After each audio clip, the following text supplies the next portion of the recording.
আজকের এই সংক্ষিপ্ত আয়োজনে আমরা জানব প্রয়াত অভিনেতা রাহুল অরুণোদয় বন্দ্যোপাধ্যায়ের এক অসম্পূর্ণ গল্পের অজানা কথা।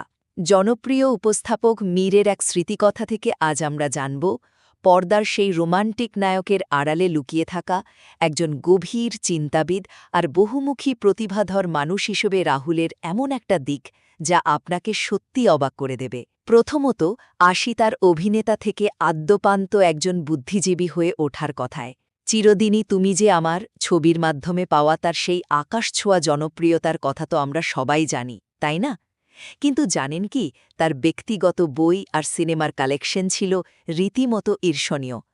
পর্দার কমার্শিয়াল নায়কের আড়ালে তিনি ছিলেন অসম্ভব শিক্ষিত একজন মানুষ, ঠিক যেন একটা সাদামাটা মলাটের ভেতর লুকিয়ে থাকা অসাধারণ কোনো ক্লাসিক উপন্যাস।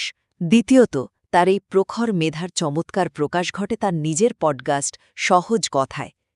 উপস্থাপক মীর সাধারণত অন্য কারো পডকাস্টে যান না, কিন্তু রাহুলের ব্যক্তিত্ব আর পাণ্ডিত্যের টানেই তিনি সেখানে অতিথি হতে রাজি হয়েছিলেন।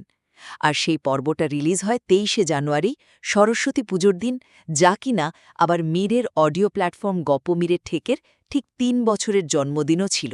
ভাবুন তো, দুজনের এমন ব্যস্ত শিডিউলের মাঝেও স্রেফ পারস্পরিক শ্রদ্ধার জোরে কি দারুণ একটা আড্ডা তৈরি হতে পারে। অবশেষে বলতে হয় সেই না বলা অসম্পূর্ণ গল্পটার কথা।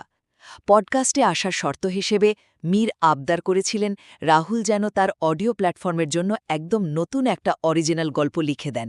রাহুল রাজিও হয়েছিলেন, কিন্তু তার আকস্মিক প্রয়াণে সেই গল্পটা আর কোনোদিন পাঠানো হয়নি। যে গল্পটা শুরু হওয়ার আগেই চিরতরে ফুরিয়ে গেল, ভেবে দেখেছেন তার প্লটটা ঠিক কী হতে পারত? রাহুলের লেখা সেই গল্পটা হয়তো আর কোনোদিনই আমাদের শোনা হবে না, কিন্তু তার এই বহুমুখী মেধার গল্পগুলো আমাদের মাঝে ঠিকই থেকে যাবে।